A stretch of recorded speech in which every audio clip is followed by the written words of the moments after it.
Before hip-hop ruled New York, before the disco went corporate, there was a band that made the streets move. This group was Brooklyn born, horn-driven and unapologetically funky. They didn't ask you to dance, they commanded. This is a story of a band that turned raw, street funk into a national movement that made the whole world do it till they were satisfied. The centerpiece of today's video is all about BT Express. Now before we start, let's be sure to leave a like on the video, subscribe to the channel, and push that notification bell to be sure you won't miss out on any more uploads. Now without further ado, let's cue that intro.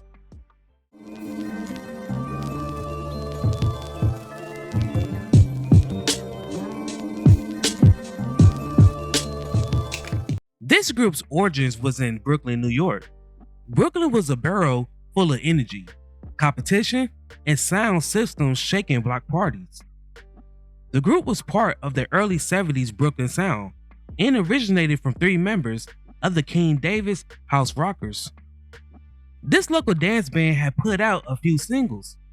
The 3 musicians, Richard Thompson, Bill Risebrook, and Carlos Ward, they started Madison Street Express. Louis Risebrook, Dennis Rowe, Terrell Wood, and Barbara Wood.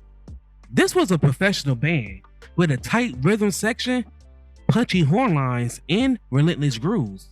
Brooklyn didn't support weak bands. You had to earn every crowd reaction, and this band definitely earned theirs.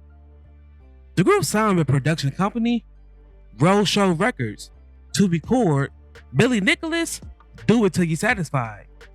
Spectre Records approved of the record, and after it circulated to big labels, the label decided to change the group name from Madison Street Express to Brooklyn Transit Express, otherwise known as BT Express. The single was released in August of 1974 and it peaked number 2 on the pop charts, number 1 on the R&B charts, and number 8 on the dance charts, also receiving a gold certification.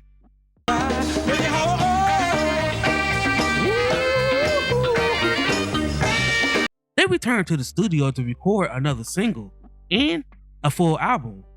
With the success of the first single, Roadshow Records became a label within Spectre. The group's second single, Express, peaked number 4 on the pop charts, number 1 on the R&B charts, and number 1 on the dance charts.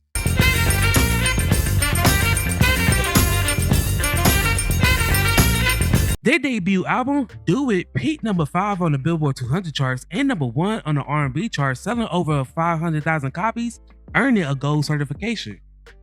The group released an album every year until 1978. Among their finest albums are Non-Stop, that peaked number 19 on the Billboard 200 charts and number 1 on the R&B charts, Energy to Burn, that peaked number 43 on the Billboard 200 charts and number 11 on the R&B charts. By the group's third album, Leslie Mean joined the group on drums, along with Michael Jones, who joined them on keyboards. By 1979, Jones left the group to pursue a solo career. That same year, lyricist Billy Nichols and drummer Leslie Mean both left the group. Scepter Records closed its doors in 1976 due to financial difficulties, and the group secured a distribution agreement with Columbia Records. Although this increased their exposure, it also resulted in less emphasis on their work due to Columbia's larger roster. The group did not have the same radio or sales success in Columbia as they did with Spectre, which their previous label was more supportive, but unfortunately they shut down. The group remained at Columbia Records for 5 years. With the group not receiving as much attention with Columbia Records, this caused a lot of their work to go unnoticed. Their albums that charted on Columbia, along with Energy to Burn, also follows Punching at the Junction, that peaked 111 on the Billboard 200 charts and number 39 on the R&B charts. Shout, that peaked number 67 on the Billboard 200 charts and number 16 on the R&B charts. And 1980, that peaked number 164 on the Billboard 200 charts and number 29 on the R&B charts. Also around this time, some of their songs that charted was Close to You, that peaked number 82 on the pop charts and number 31 on the R&B charts. They long to be close to you. Can't Stop Grooving Now, Want to Do It Some More, which peaked number 52 on the pop charts, number 6 on the R&B charts, and number 13 on the dance charts, to mention a few.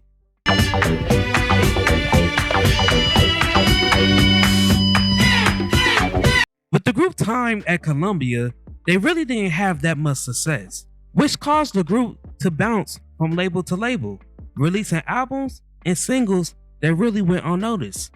Sadly, on September 25th, 2016, at the age of 59, Michael Jones, who was also known as The Chief, passed away from a heart attack at his home. Music trends fade, sound changed, but the groove always survived. Every time a DJ drops a funky beat, every time a bass line loops in a hip hop track, every time a dance floor locks into a rhythm that won't quit, there's a little bit of BT Express in it. It was very powerful, and they proved that when Brooklyn locks into a groove, you don't stop till you're satisfied. Now, before we go, I have a question for you all. What is your favorite song by BT Express? After the recent update, YouTube is only promoting my videos to about 20% of my audiences. So, to change that, just make sure that the notification bell says all instead of personalized, so you will be notified each time I upload. Before I go, I want to take a second to promote my Discord. Over here, I provide a safe space for my supporters. We discuss music of all genres. You can provide me feedback on recent uploads, etc. If that interests you, then go ahead and check me out. The link is in my bio. While I have y'all here, if you would like to support the channel further, then feel free to become a member. By doing so, you help make these videos possible. I thank each and every one of you who supported me along this journey.